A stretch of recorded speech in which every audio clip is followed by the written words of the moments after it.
امروزه پروژه ژنتیک خاکستری ها تبدیل به یک راز عمومی شده است و به نظر می رسد که عموم مردم کم و بیش اطلاعاتی از آنها در دسترس دارند.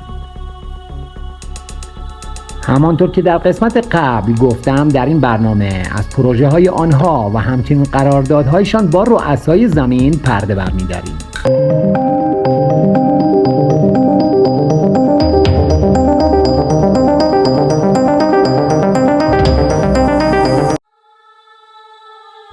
از آنجایی که خاکستری ها برنامه های ژنتیکی خود را در زمان بسیار طولانی انجام دادند، باید حیرت زده شد که آنها چقدر مخفیانه و رازآلود این برنامه و هدف را تاکنون پیش بردند.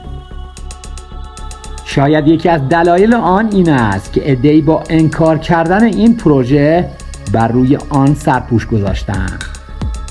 اما چیزی که قابل توجه است این است که ما باید برای زندگی بشر امروزی و فرزندانمان در برابر آنچه که در محیط پیرامون زندگی ما رخ می‌دهد هوشیار باشیم و این اطلاعات را در جهت بیداری و آگاهی عموم در جوامع بشری از هر طریق ممکن پراکنده سازیم.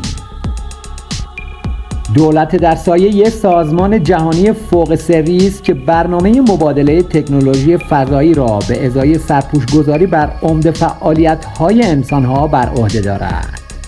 این دولت در سایه تمامی فعل و انفعالات این برنامه را بر روی سیاره مادری ما یعنی زمین کنترل می‌کند. از آنجایی که ایالات متحده آمریکا مدت طولانی است که مدعی است منطقه 51 و دولچه در نیومکزیکو وجود ندارد، اما تصاویر ماهواره‌ای و شواهد موجود نشان می‌دهد که نه تنها چنین مکان‌هایی در زیر زمین قرار دارد، بلکه در آنها فعالیت‌های فضایی نیز انجام می‌شود. گذشته از این موارد، فضایی‌های منفی در قسمت تاریک ماه پایگاهی عظیم دارند که توسط رادارها و سایر لوازم الکترونیکی روزانه در حال شناسایی آنها هستند. این بدان معنی است که همچنان برخی از حکومت‌های رهبر در سیاره زمین در حال مخفی کاری هستند و این شواهد رو از مردم مخفی نگه می‌دارند. در واقع سران کشورها با برنامه‌های ویژه برای بی‌اعتبار کردن گزارشات مربوط به یوفوها و فعالیت فضایی‌ها در زمین تلاش می‌کنند. هدف این موجودات منفی رسیدن به کارکرد کامل ژن ماورایی و چیزی نزدیک به آن است. و این بدان معنی است که فضایی‌های منفی هنوز در صدد حذف حضور ما از سطح این سیاره بر نیامده‌اند.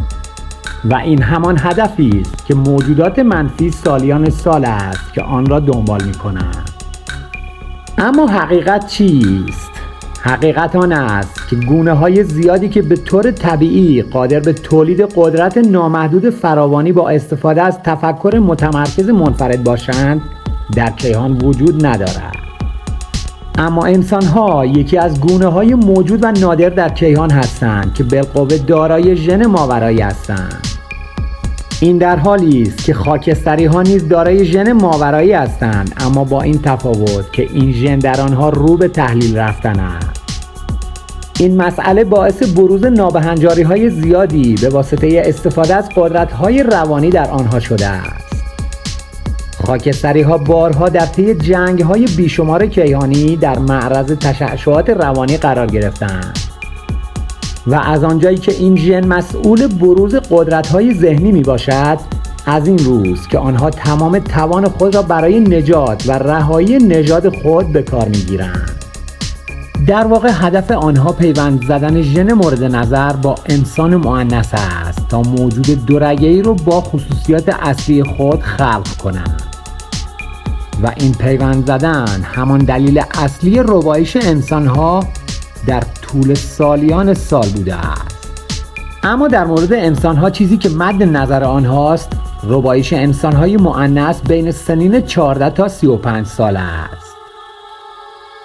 ماده ژنتیکی انسان قادر است که به عنوان یک مکمل به بخشی از دی ان ای خاکستری‌ها که در حال از هم پاشیدن است کمک کند.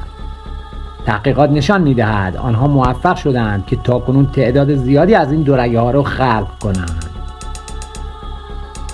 اما آنها تا به حال موفق به خلق دورگه‌ای که بتواند قدرت و توانایی مد نظر آنها را بروز دهد نشدند. از آنجایی که دی ان ای انسان و خاکستری ها اندکی با هم سازگار است، اما ژن ماورایی فقط تنها 10% از قدرت واقعی آنها را تولید می کند. آنچه که خاکستری ها با نژاد انسان انجام می دهند یک تراژدی واقعی. برنامه به این گونه است: آنها یک انسان مؤنث را با هدف پیوند زدن می ربایند و بارداری را با استخراج ماده ژنتیکی خود و مورد ربایش شده انجام می دهند. سپس تمامی یادآورهای هوشیاری از آن اتفاق را از حافظه آن شخص پاک می کنند. پس از چندین مورد ربایش شده تشخیص می دهد که حامل است، اما بدون هیچ گونه سرنخی که چگونه این اتفاق رخ داده است. پس از آن خاکستری ها همان مورد را پس از 2 ماه مجددا می ربایند. در این مرحله جنین را از بدنش استخراج کرده و در خمره‌های با ماده‌ای مخصوص نگهداری می‌کنند. این مرحله بررسی رشد و تغییرات جنین است. اما مورد ربایش شده هنگام بیدار شدن از خواب احساس می‌کند که یک سقط جنین داشته است و حاملگی پایان یافته است. در این مورد خاکستری‌ها همانند قبل عمل می‌کنند و هیچ گونه ردی از ارتباطشان در ذهن شخص ربوده شده بر جای نمیگذارند. اما ژن ماورایی در حدود 1 در 50,000 نفر یافت می شود. در این افراد ژن ماورایی در فاز متفاوتی در حال توسعه است و حداکثر قدرت آن در هر یک از این افراد متغیر است. در بیشتر موارد برنامه ژنتیکی خاکستری ها برای یک انسان حدود 1000 سال طول می کشد. آنها او را از یک تناسخ به تناسخی دیگر ردیابی کرده و از ترک کردن آن از منظومه شمسی جلوگیری می کنند. اما در طول دوره خاموشی ژن آنها صبر می کنند تا ژن مورد نظر به حد اکثر سطح توسعه‌اش دست یابد. سپس با ربودن آن در شرایط مناسب آن را از دی ان ای مورد نظر استخراج می کنند. اما از آنجایی که سطح برنامه ژنتیکی خاکستری ها برای ما ناشناخته است، رؤسای دولت در سایه نیز مدعی هستند که در رابطه با تازه ترین پیشرفت های برنامه ژنتیکی یوفوها و پروژه های فوق سری فضایی چیزی نمیدانند. آنها متوجه شدند که در امضا کردن اتحاد با این فضایی های منفی دچار اشتباه بزرگی شدند و نتیجه آن رنج عظیمی است که اکنون نژاد انسان متحمل شده است. با بررسی کردن مسائل ظاهر شدن یوفوها می توان درک کرد که فضایی ها آنچنان هم سری عمل نکردند. اما سازمان های فوق سری که توسط M12 کنترل می شوند برای سرپوش گذاشتن آنها کار خود را انجام می دهند. برای 85% انسان ها پدیده یوفو یک افسانه است. اما اگر بپرسیم که آیا M12 اشتباهات مصیبت آمیز غیر قابل بازگشت انجام داده است، باید بگوییم زمانی که آنها متوجه شدند تکنولوژی که فضایی ها در اختیار آنها گذاشتند بیشتر برای استفاده در سیستم های ارتباط از راه دور و تکنولوژی وسیله های حمل و نقل پروازی بوده است.